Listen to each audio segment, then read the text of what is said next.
Welcome back to the survival challenge, and today we are going to be getting our last two fields of oats planted. The silage bales you can see in the background are ready to be sold, and we're going to clear some more trees away. So let's roll the intro and get to it.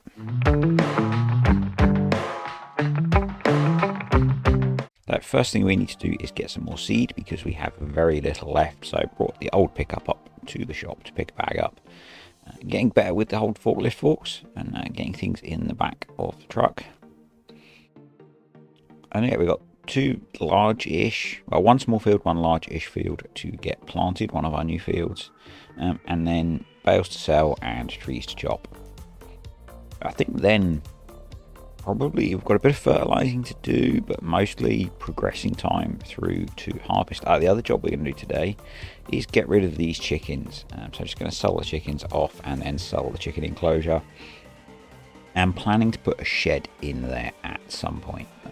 Just going to move that pallet of eggs out of the way so we don't destroy them. But yeah, for now we're going to leave the space blank. That little chicken coop really didn't produce like I had hoped, so we have the two big ones now, and we really don't need that small chicken coop there, so gone. I do have the intent to maybe put another shed there where we are at this point. I may just leave the space clear, and got plenty of shed space. We could probably do with keeping the cash, to be honest. Sealer loaded up, I just put it on the back of the Unimog so that we could open it up and fill it. I'm going to run the old John Deere because we've done a lot of work with the Unimog, and this feels like a tractor job to me. So this is the second field we ploughed in that we did a winter cover crop of grass in, which originally the idea was that it would feed our horses. Since then we have brought two more big fields relative to what we have on here, and I'm going to plant one of those with oats as well as a cash crop basically. Oats is not the highest earning crop, but it's reasonable, and it just seemed like a good idea. We'll get straw off it. We can keep some of the straw for animals, for the horses. I think horses take straw, and we will sell the rest of it. So yeah, that's the plan. I don't know if this horse pen supports it, but if you want horse pens that produce manure, go check out Cookie Cat's Fenceless Husbandries, which released on the 23rd of March. He has enabled horse manure on those. Horses don't produce very much manure. If you've seen my video on enabling it in mods, you'll see that they really don't produce a lot. But, you know, it's another little thing you can do with your horses if you want. We've pretty much been ignoring them on here because they are very young. So once they're a bit more mature, we will be doing things with them. They will be coming on to the next map with us, which is probably going to be the Old Stream Farm.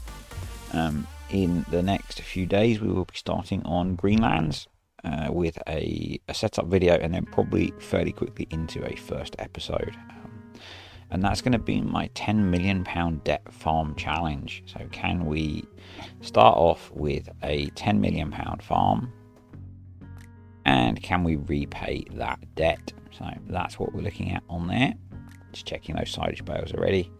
And again, I am surrounded by my dogs again, so there may be some background noise from them. Usually I record commentaries in a separate room, but looking after the poorly old boy at the moment, so yeah. So yeah, this is a fairly big field for us.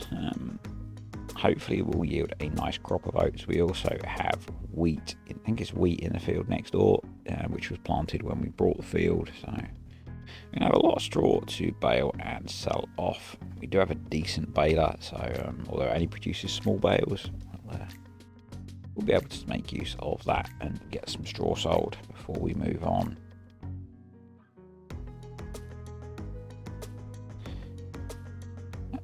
Yeah,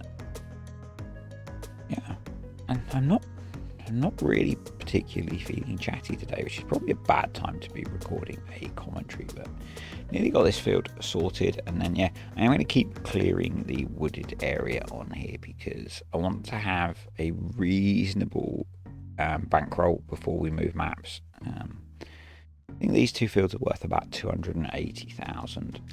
euros. We've got a sugarcane harvester to buy. We will do the same as we did with the planter, and we will use it and sell it, because we can't lease, but we can at least sell it used. But it would be nice to have a decent amount of cash to move to the old stream farm with, because we're probably going to want to certainly going to want another mainline tractor. The old John Deere has done well. It's on 32 hours, but it's probably not what I want to use as the mainline tractor on there. This will probably become my yard tractor, I think. A little bit of road noise there possibly coming through, and obviously we've got the Unimog that we may or may not take across. Not decided yet. The pickup truck we can't sell. It's part of the starting package that we had. So the pickup truck we can't sell, and the land we can't sell. This big plot of land, we'll stay owning that as we move on. And let's get these bales on the trailer now. Hopefully I have loaded the front of the trailer this time to try and deal with the issue we had last time, where the trailer was trying to go faster than the tractor we were towing it with. Hopefully this time having the weight over that front axle will address that issue. It would be nice if we could tow the trailer without it being stupid, which is weird because it's a mod hub trailer, so usually they are pretty good. It's not like it's come from somewhere dodgy. And normally, front axle trailers or dolly trailers aren't this crazily behaved. I assumed the first time that it was because we had a mix of fermenting silage bales and silage, and they have different masses, I believe, when they're grass and silage, and it did get better once they had all fermented, because they finished fermenting on the trip over. Yeah, how's that for timing in the real world? Whereas these are all fermented, so hopefully being loaded on the front with the weight over the dolly, we should be good to go. But it appears we are not. Oh well. Let's get these over to the sell point and get them sold. Give us a little bit of cash. And this was mostly from just kind of mowing around the wooded area still. So that's why I want to clear the trees. We do need somewhere to get hay from for the sheep and the horses. Sheep are doing pretty well actually, and we're probably going to get to selling some wool and some eggs again soon. I need to check whether the wool sell point has capacity to take more wool. Yeah, let's get these bales sold. 25,000 euros, it's not bad, happy with that. So now we're going to take a couple of trees out to go and grab the log fork. I'm still impressed with this base game log fork. It is one of the best I have used in my not so long time of playing FS, because we only started with FS19 after FS19 had been out for a while, but it's definitely one of the better log forks that I have used. Consistently handles the trees really well, so yeah, pretty pleased with it. I'm going to take out a couple of the nice normal easy to use trees, and then there's a couple of others that I would like to knock down to start opening up this area. It's quite a big expanse of land that we have still, so yeah, it would be nice to be able to make use of it. It's quite interesting. I did some of my testing on Oberon, particularly when I'm looking for things. I don't know if you can hear my whiny greyhound in the background. That's not the poorly one, by the way. He's just being needy. Yeah, and it's quite weird seeing this area as it looks in the base game, because obviously I re-landscaped all of this and forested it and things, and yeah, it's quite strange when I drive past and don't see my half forest, half farm. So, yeah, get these loaded up onto the trailer. And see, the log fork is so good that I actually show myself loading logs onto the trailer. The carpentry is still pretty full, even though we sped that up a little bit way back. It is still not that fast. I do need to go and check and see what we have up there in the way of pallets to sell. Nearly got these trees loaded up, and then yeah, I want to take out this tree, which is next to the Unimog, and there's a little birch tree and that oak next to the Unimog as well, I think is going to go, and that will start to open up this headland area. Still a lot of wood on here, and I don't think we're going to clear it all before we leave. partly as I kind of feel that this save game is sort of done in my head. The sugarcane is intriguing me still, but otherwise, yeah, I feel like I've sort of achieved on here. We have a good source of income, steady income, not struggling for anything anymore. Yeah, just kind of how it feels. So that worked pretty well. Got that one cut up and limbed up really nicely. The little birch tree is going to go. I think this gives us just the one log, and you might be able to hear the scrap man going past. Yeah, I live in the dark ages. That has annoyed the greyhound, who is whining because he needs attention too. So let's get that one on to the trailer as well as I record in descending chaos.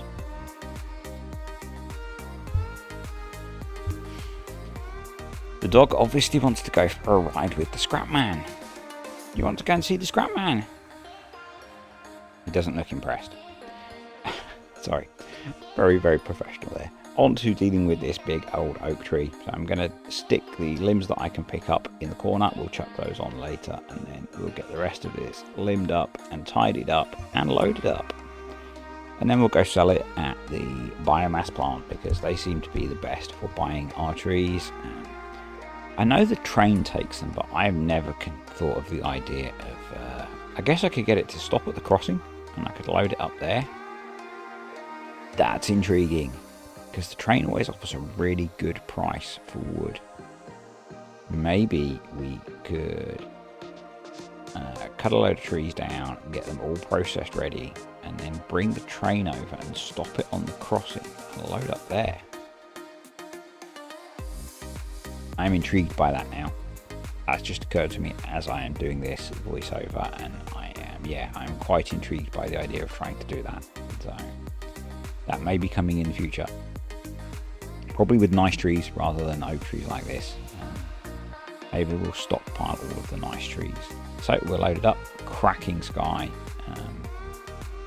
Got the camera rolling just in case we get an outtake, which we don't, but let's get these sold. And thanks for watching, folks. Hope you enjoyed the video. Click the like button if you did, and I will catch you next time on the survival challenge.